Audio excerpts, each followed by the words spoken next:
Shalom, selamat sore buat sahabat-sahabat anggota PKLU di kawasan Gereja Protestan di Indonesia bagian Barat. Salam jumpa, salam sehat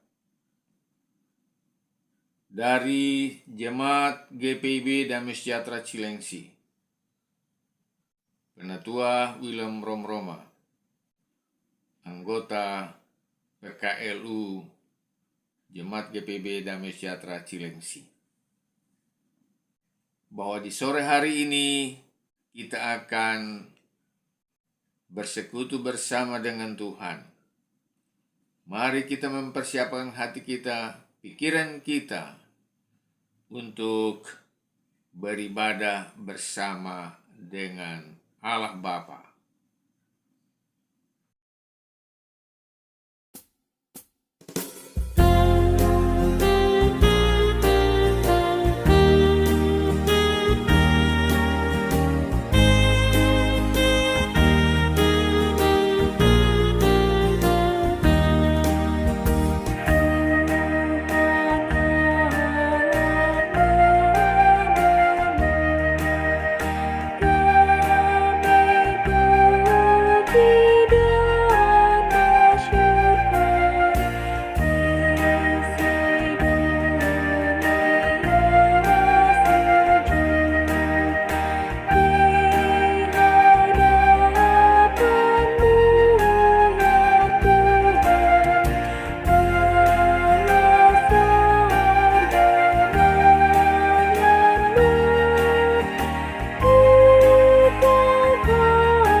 Saudaraku, mari kita berdoa untuk membaca dan merenungkan firman Tuhan. Kita berdoa. Bapa dalam sorga, di sore hari ini kami mau membaca dan merenungkan firman-Mu. Sucikan hati kami, terangilah dengan Roh Kudus-Mu, agar firman-Mu sungguh-sungguh kami mengerti dan melakukannya itu di dalam hidup beriman dari hari ke hari. Amin. Bacaan kita hari ini terambil dari Kitab Yoel pasal 3 ayat 4 sampai dengan ayat yang ke-8. Beginilah firman Tuhan. Lagi apakah sangkut pautmu dengan aku, hai Tirus dan Sidon dan seluruh wilayah Filistin? Apakah kamu ini hendak membalas perbuatanku apabila kamu melakukan sesuatu terhadap aku? Maka dengan cepat, dengan segera aku akan membalikan perbuatanmu itu kepadamu sendiri.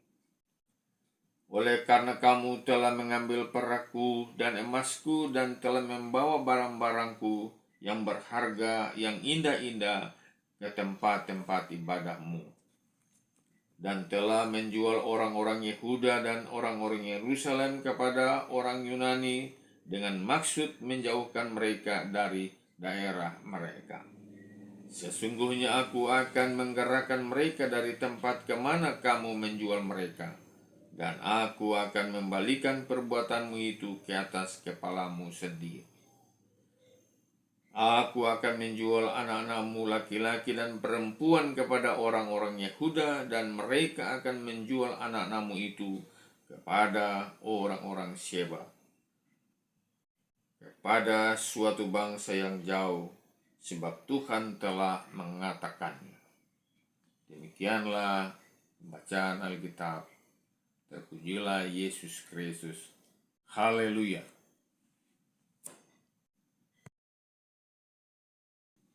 Saudaraku, tema renungan kita di sore hari ini, pembalasan adalah milik Allah. Dan aku akan membalikan perbuatanmu itu ke atas kepalamu sendiri.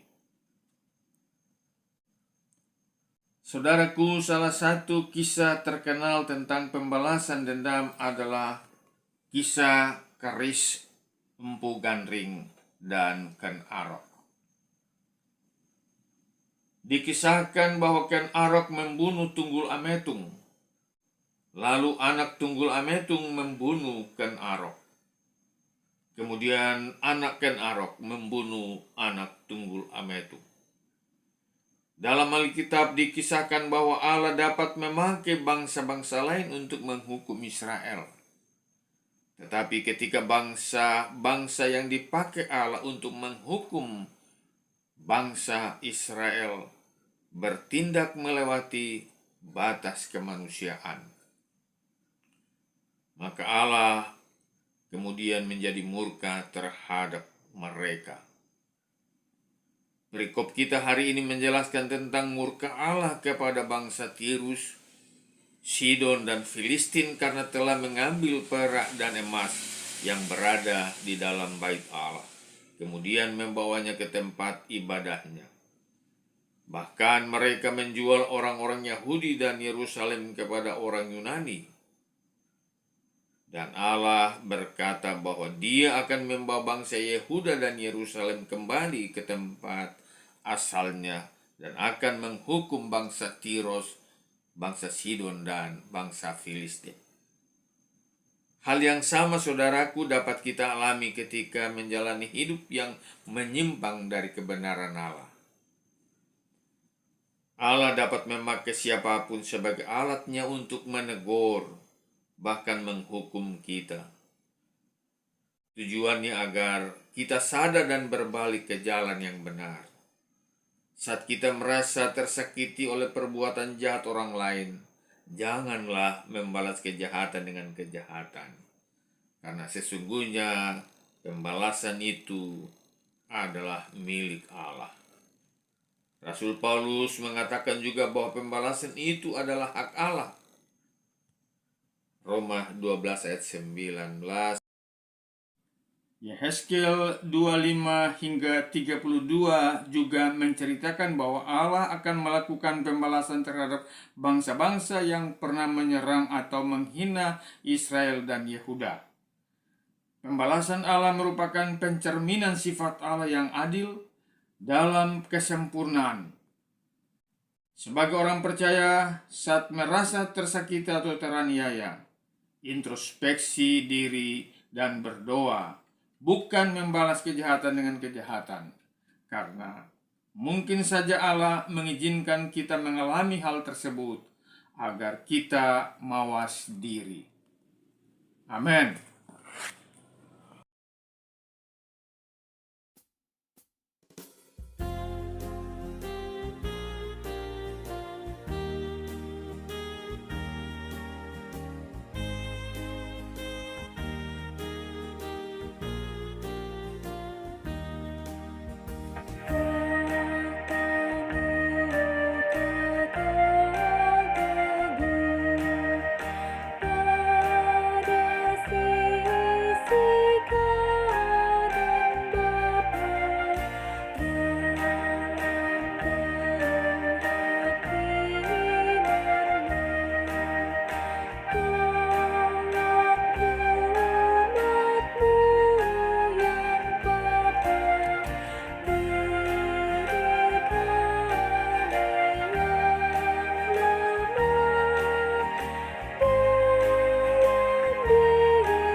Mari berdoa. Terima kasih Tuhan, terima kasih Bapa. Firman-Mu sudah boleh mengingatkan kami untuk setiap pergumulan yang kami hadapi. Kami mau pastikan bahwa kami hanya bergantung kepadamu.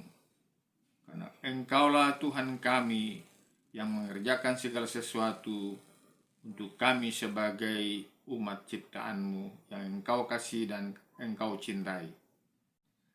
Kami mau berdoa ya Tuhan, buat Dewan PKLU GPIB yang sungguh punya tanggung jawab untuk mengelola persekutuan ini.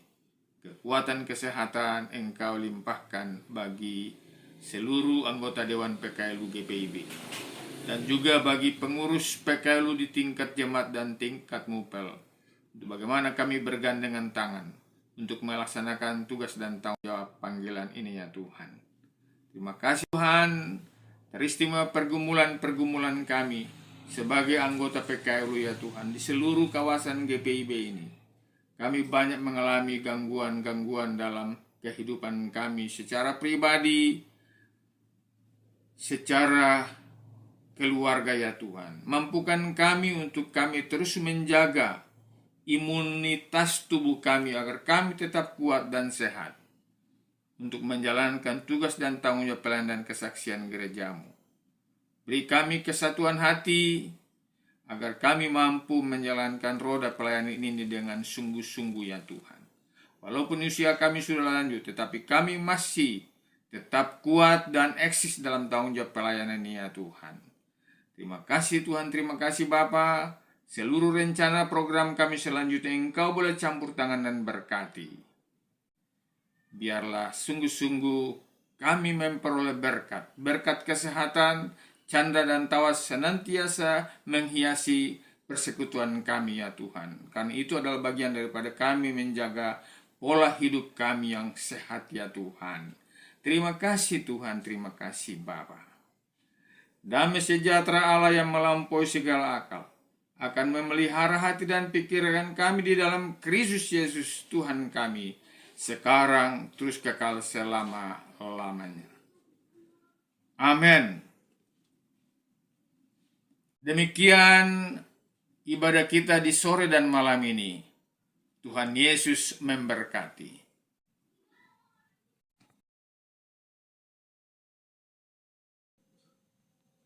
Demikianlah renungan kita di hari ini. Kiranya kita tetap di dalam pertolongan Tuhan.